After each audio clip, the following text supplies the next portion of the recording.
when you have your client, we're going to also use a towel. If you're only going to do the back, the shoulders, and the neck, and so with it, he's taken off his shirt and just undid his button for his pants because we're not going to be really working quite that low. And so what we can do is just tuck into his pants and just move it down just a little bit because we'll be working into here a little bit too. And so again, holly oil or whatever oil that you guys are going to use, but holly works well. And you'll see when a person has more hair, you're going to definitely have to use more oil because the hair will soak it in.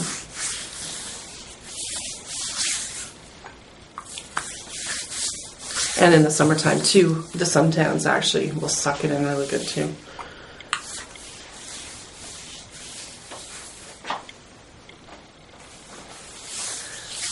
So just as in any massage, we got to warm them up.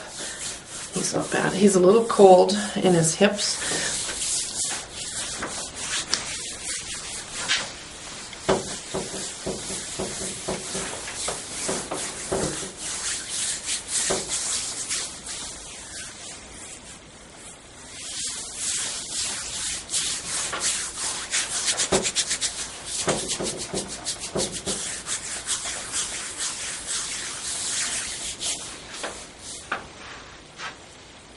And then again, anytime that you need it, just grab the oil.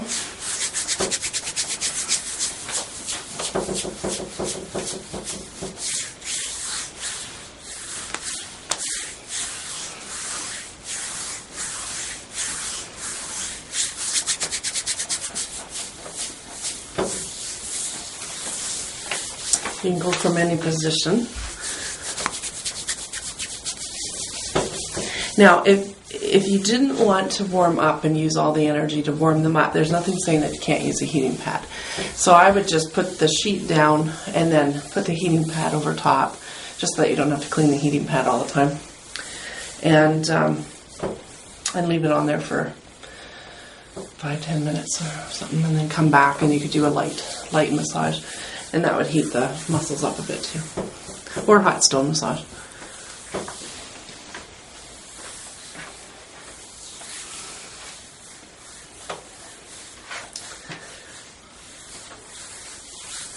So you are going to pick one side first of how you're going to do the massage. So we're going to start with the hand and fast hand glides, so like fanning. So we're going to warm up the body. And again, when you do your pressure, just start with probably more like a 3-4 pound pressure, more like Swedish massage. And then once you know that the muscle's warmed up, then you're going to go deeper, just like you would in deep tissue. And every client has their tolerance, so you're going to have to also work with their tolerance.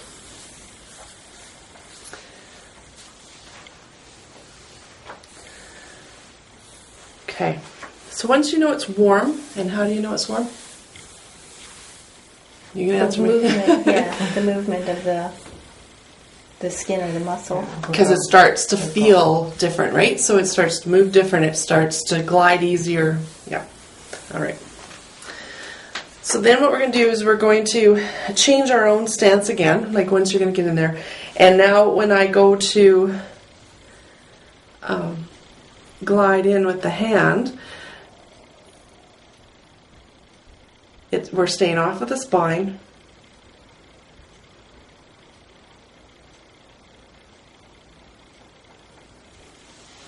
So the first couple you'll have, it's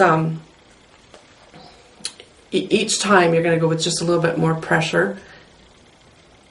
His back doesn't have a lot of issues, you can tell, because my hand just really glides easy.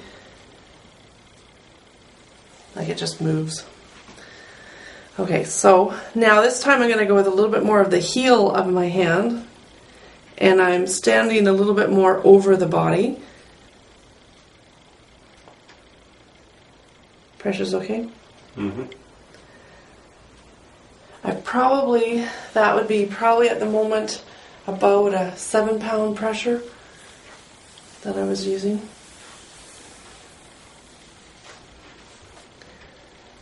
Okay, now I'm going to try to go in a little deeper. Breathe if you need to. And most of the pressure is on the heel of my hand. It's still using the flat of my hand, but it's the heel of my hand that I'm putting the pressure on. And you can tell I went in a little bit more because it's a little redder.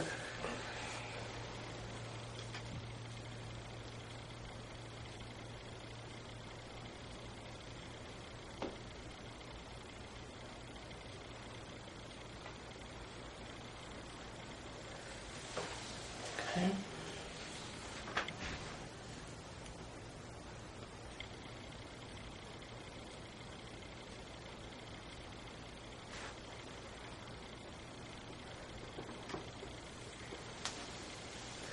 Okay, so from the hand, then we're going to do thumbs, okay?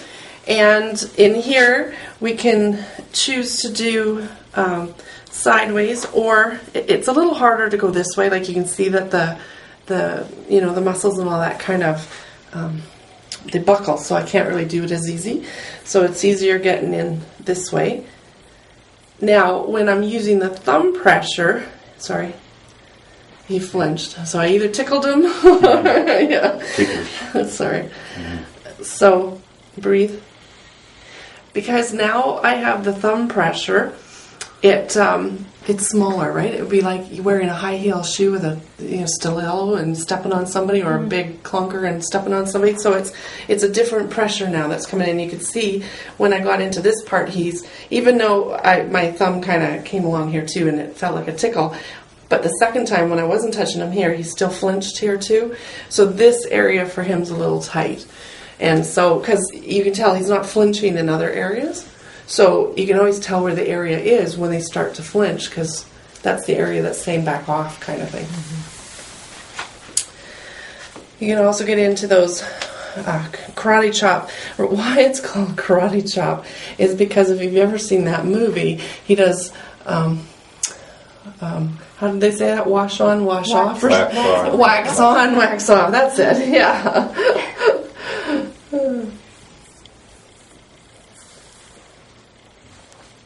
And you just stay off of the spine. You can work on the side, and you can move your weight over. Now I kind of did the middle, so now I'm going to work a little closer to the spine here.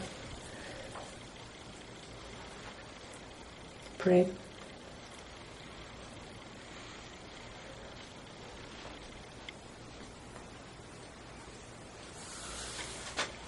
And again, your thumbs will strengthen too. As you do more, you'll get used to it.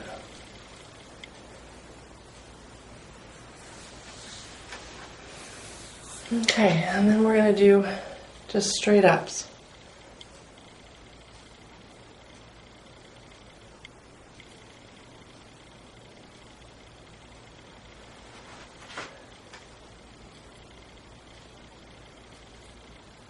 And, even though he felt like everything was really good, when I was doing a flat hand, now that I'm using the thumbs, you can actually tell, like you guys should be able to almost tell when I'm pushing. You can kind of just see the resistance of where the body lets me do it and not do it.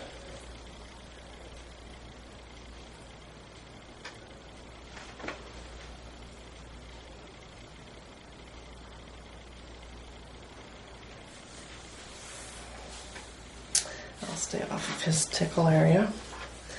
Alright, now we're going to get into knuckles. And there's nothing saying you can't do a Swedish move just to relax the body a little. Like as I'm just doing, it's just an effleurage, just to give the body a few moments of a break kind of thing. Okay. Not that this one's written on the paper, but sometimes I feel like I should be doing something else. I'm just going to get them used to just one run of my fingers, because I'm going to go right into a reinforced knuckle. So we can use the flats and that of the knuckles. I wouldn't. This would be too hard on your body. And you could possibly use a fist, but this is a knuckle one. So again, stay off the spine. Reinforced. Breathe if you need to. Now, for them, it can hurt more too because it's bone, right? My knuckles are kind of bony. So, and then just watch as you go into the rib cage and all that. Now, see how it just sped up there for a second? It's not having an issue here now. It's just letting me move. See how it just starts to glide off. So, as you see it. Track marks, yeah. Breathe again if you need to. And again, that's kidneys, so just be a little careful in the kidney area.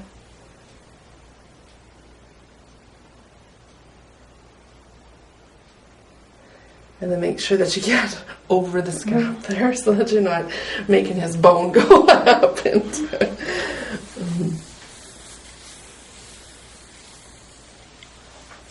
Okay.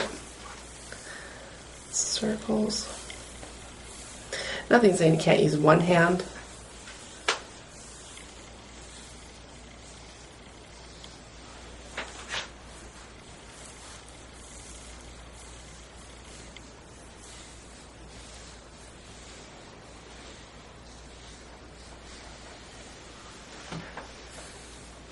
Now we're going to get into the ulnar glide. Again, make sure that you use that table when you need to. Again, Nick, breathe if you need.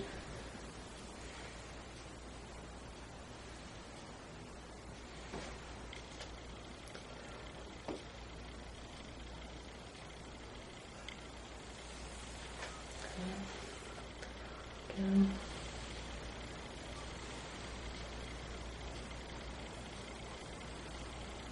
Yeah, see that area? It just lets me go.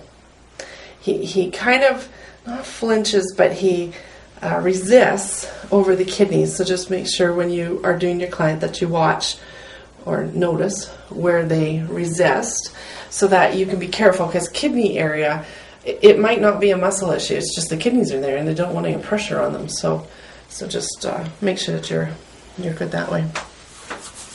Friction. And friction usually is against the muscle fiber, not with the muscle fiber. Now, it doesn't mean that you can't try going both ways.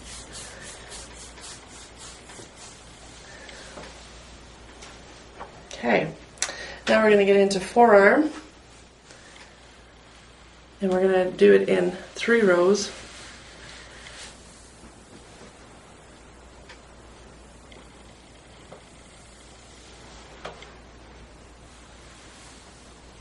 So really it's in here that's doing the work.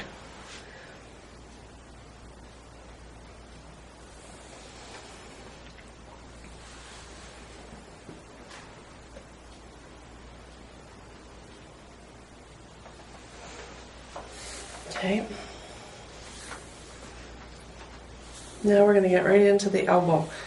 So we're going to get the elbow ready. And it's just a reinforced elbow.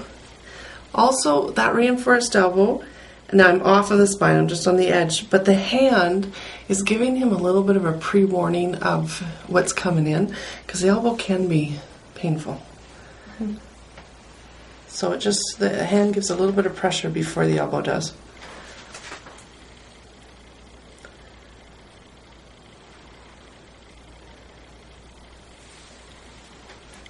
And you can see that, it does leave a little bit of a line too.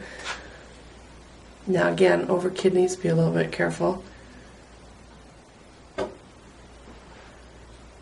Yeah, see this area doesn't have as much because it's just going so much faster. So there's not as much muscle to give me any resistance with. You can tell I still, if you can see it, the red, it did make them still red. But so my pressure's still the same, it's just gliding easier. And because he's ticklish in this area, and it's really, sorry Nick, but it's really, that isn't what I'm trying to do to tickle him. I'm trying to show you that it's not an issue area, like it's nice and movable, like it's moving, so it's not really the issue of that at all. Okay, so what we're going to do is from there, instead of going right to the other side, we're done that, but now we're going to work the spine area, specific spine area with it. Okay, so with the hand, we're going to do just fast fanning, and we're working now, if the spine, okay, is right here, we're now working this area here, okay? And so this is all now I'm going to think about. Like we just did his whole back, but now we're doing just the spine area. Just a little bit more.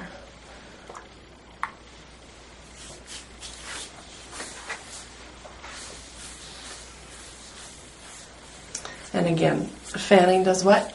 What are we doing with this? Yeah, so we're warming him up. Very good.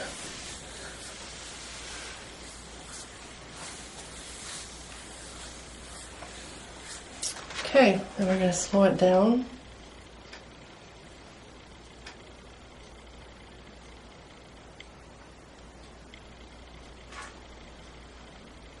Now, this finger kind of is following the spine, but I'm not putting pressure on the spine. It's really, this is my pressure area. And you can tell that the muscles are relaxing because my hand is just gliding it. I don't have, again, the resistance. Okay, then we're going to go to 45, bit of a reinforced. And now a little bit deeper pressure. More of the pressure is my heel of my hand.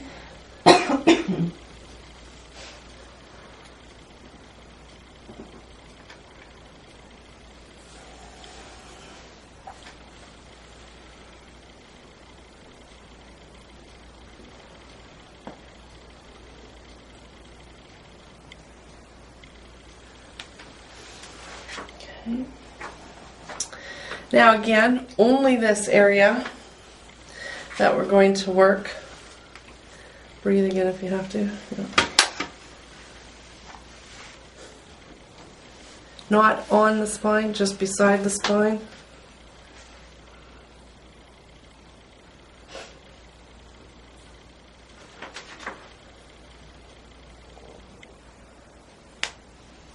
You can tell that there was something there. Now, I'm going to try just going this way too. It doesn't work quite as easy.